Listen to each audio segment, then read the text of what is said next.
Bonjour, nous nous retrouvons pour une nouvelle méthode à propos des droites. Comment déterminer la position relative de deux droites? Alors ce qu'on entend par position relative, si on regarde rapidement, deux droites, a priori il y a deux positions, elles sont soit parallèles, soit séquentes. Si elles ne sont pas parallèles, elles ont un point commun. Sauf que il y a deux parallélismes. Il y a le parallélisme strict, c'est-à-dire c'est le cas ici où les deux droites elles n'ont aucun point commun. Et il y a aussi un cas particulier où les deux droites vont être confondues, c'est-à-dire superposées l'une sur l'autre.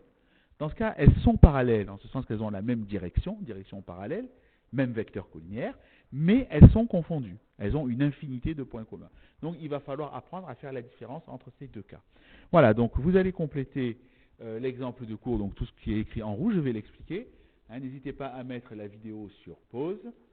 Et puis voilà. Alors, donc, on vous donne deux droites. Une droite D1 d'équation 2x plus 3y moins 4 égale 0. Et D2 d'équation moins 8x moins 12y moins 15 égale 0. Je vais quand même revenir, voilà, pour que vous voyez bien. Bien. À partir de là, on a vu dans le cours la propriété suivante, c'est-à-dire que si une droite a une équation ax plus by plus c égale 0, équation cartésienne, un vecteur directeur c'est moins ba. Donc il va falloir identifier dans chaque équation, pour trouver des vecteurs directeurs, ce qui joue le rôle de a, ce qui joue le rôle de b. Donc ça va se jouer en trois étapes. Première étape, on va d'abord déterminer un vecteur directeur de chaque droite. Deuxième étape, on va vérifier si les vecteurs directeurs sont collinéaires, c'est-à-dire sont parallèles, ou pas. Et troisième étape, dans le cas où les vecteurs directeurs sont collinéaires, on va vérifier si les droites sont confondues ou strictement parallèles. Voilà, donc je reviens premièrement, pour déterminer un vecteur directeur de chaque droite, et bien maintenant, nous allons identifier qu'est-ce qui joue le rôle de A dans la première équation. Alors je vois que j'ai 2x, donc ce qui joue le rôle de A, c'est 2. Qu'est-ce qui joue le rôle de B? J'ai 3y, donc ce qui joue le rôle de B, c'est 3.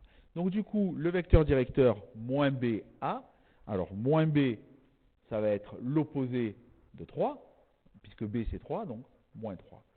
Et A, ça reste 2. Voilà comment on fait pour obtenir un vecteur directeur grâce à l'équation cartésienne. On fait pareil pour la droite des deux, c'est-à-dire moins B, donc B c'est 12 ici, puisque j'ai 12y, donc moins B, ça fait moins 12. Et A, eh bien A c'est moins 8. A c'est toujours ce qui multiplie x, et B ce qui multiplie y. Voilà, donc j'ai un autre vecteur directeur. Voilà pour la première étape. Maintenant, on va voir si les directions de ces vecteurs directeurs sont parallèles ou pas. Pour cela, on fait le produit en croix. Alors, ce qu'on appelle le produit en croix, en fait, en mathématiques, c'est ce qu'on appelle le déterminant des deux vecteurs. C'est pour ça qu'ici, j'ai précisé déterminant. Mais en fait, ça revient à faire le produit en croix. Donc, si on regarde, on va faire moins 3 fois moins 8. On n'oublie pas de mettre la soustraction. 12 fois 2. Et on regarde le résultat. Si ça fait 0, c'est que les vecteurs sont collinéaires, les directions sont parallèles. Si ça ne fait pas 0, c'est que ce n'est pas parallèle, donc c'est séquent. Voilà, donc si vous calculez moins 3 fois moins 8, ça fait plus 24. 2 fois 12, 24. 24 moins 24, ça fait bien 0. Donc ici, on peut déduire que les vecteurs U1 et U2 sont collinéaires et que donc les droites D1 et D2 sont parallèles ou confondues. En tout cas, elles ont la même direction. Si vous ne trouviez pas 0, que vous trouviez pour le déterminant par exemple 5 ou 8, on s'arrêtait là. C'est que les droites n'étaient pas parallèles ni confondues, donc elles étaient séquentes. Elles se coupaient en un seul point. Mais là, il faut continuer. On veut savoir si elles sont parallèles strictement, avec aucun point commun, ou confondues. Donc à partir de là, on va chercher un coefficient de proportionnalité entre les deux équations de droite. C'est-à-dire, on sait que D1, elle est ici. Donc je vais prendre du bleu, c'est 2x plus 3y moins 4. On voit que le coefficient devant x, c'est 2. Pour D2, on voit que c'est moins 8x. Donc on va se dire par quoi il faut multiplier pour passer de 2x à moins 8x. Eh bien, il faut multiplier par moins 4. Donc c'est ce que j'ai écrit ici. On va multiplier la première équation par moins 4. On a le droit, puisque c'est une égalité, on peut tout multiplier par moins 4, chaque membre, le membre de gauche, le membre de droite, et on va voir si on tombe sur D2. Alors qu'est-ce qui se passe? 2x fois moins 4, ça fait moins 8x. 3y fois moins 4, ça fait moins 12y. Et moins 4 fois moins 4, attention, moins par moins plus, ça fait plus 16. Et on n'oublie pas 0, même si ça ne change rien. 0 fois moins 4 égale 0. Donc, on sait que la droite D1, elle a aussi pour équation moins 8x moins 12y plus 16 égale 0. Or, la droite D2, on voit que l'équation, c'est moins 8x moins 12y plus 15 égale 0. On est bien d'accord qu'on ne peut pas avoir en même temps les deux conditions remplies, puisque ça voudrait dire que 15 égale 16. Or c'est impossible.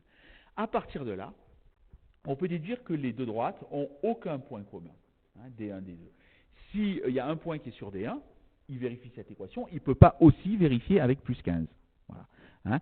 Donc c'est soit D1, soit D2, elles ne sont donc pas confondues, on peut dire que ces deux droites, et c'est la conclusion, elles sont strictement parallèles. Voilà, maintenant vous allez pouvoir appliquer cette méthode dans des exercices.